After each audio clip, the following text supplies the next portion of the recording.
తుఫాను మధ్యలో మీరు ఎప్పుడైనా దిక్కుతోచని స్థితిలో ఉన్నారా?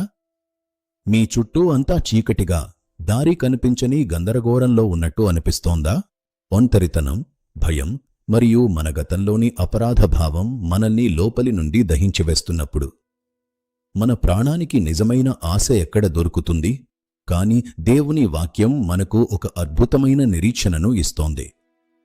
పరిశుద్ధ గ్రంథం యిర్మీయా 17వ అధ్యాయం 17వ వచనంలో ఇలా సెలవిస్తోంది: ఆపత్కాలమందు నీవే నా ఆశ్రయము, నాకు అధైర్యము పుట్టింపకుము. ఈ మాటలు కేవలం అక్షరాలు కావు. ఇది సర్వశక్తిమంతుడైన దేవుడు మీకు ఇస్తున్న వాగ్దానం.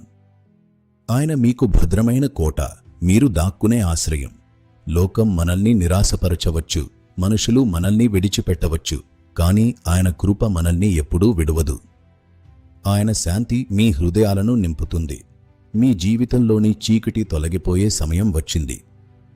గందరగోళం స్థానంలో సమాధానం, భయం స్థానంలో ధైర్యం కలుగుతుంది. ఆయన వెలుగు మీ ముందరి దారిని ప్రకాశింపజేస్తుంది. యేసుక్రీస్తు వైపు మీ హృదయాన్ని మళ్లించండి.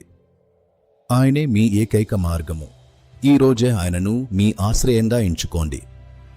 ఆయన మిమ్మల్ని ప్రేమిస్తున్నాడు. ఆయన వైపు చూడండి. ఆమేన్.